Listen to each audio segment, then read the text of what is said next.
Hello everyone! Welcome and welcome back to my channel.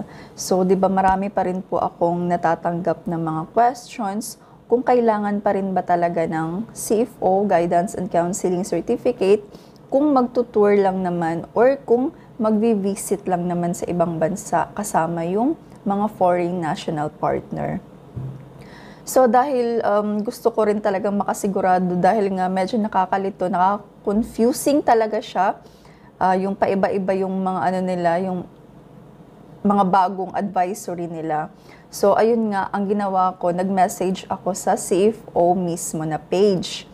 And kasi may nag-question din sa akin, may nagtanong din sa akin kung what if naman kapag visit visa yung hawak.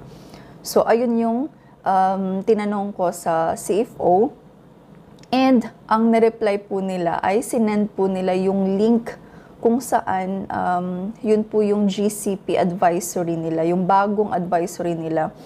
And ito na nga po yung advisory na kapag tourist visa po yung hawak natin ay hindi na kailangan ng CFO Guidance and Counseling Certificate.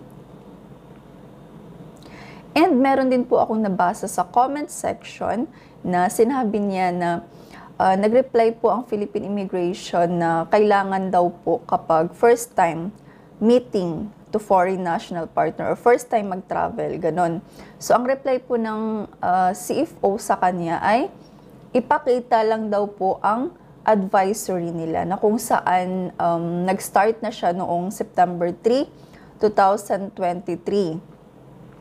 So, meaning talagang hindi na kailangan ng CFO GCP kapag tourist visa or visit visa yung hawak natin or non-immigrant yung visa na hawak natin.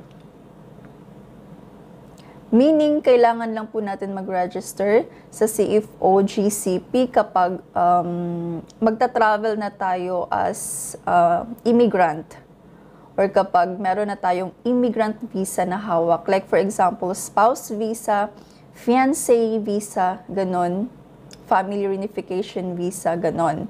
So, yun na po yung mga long-term visa. So, kapag ganun na po yung visa na hawak natin, meaning, kailangan na po natin mag-register or kumuha ng CFO certificate.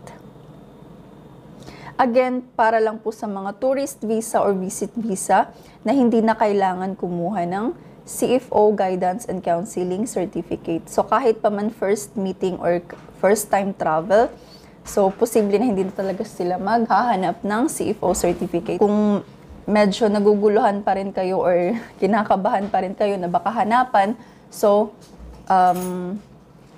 isave nyo lang po yung advisory na makikita po natin sa Facebook page ng CFO. Isave po natin yun. And kung sakaling hanapan man tayo, ipakita po natin yung advisory mismo ng CFO. So, kapag for example, talagang hahanapan kayo, so ipaglaban nyo po yun. Bakit pa sila nagpo-post ng advisory kung hahanapan pa rin tayo sa Philippine Immigration? So, ipaglaban nyo lang po talaga yung karapatan nyo na mag-travel. So, ayun po, kung meron po kayong questions, clarifications, or suggestions, i-comment nyo lang po. Thank you po for watching. Bye-bye!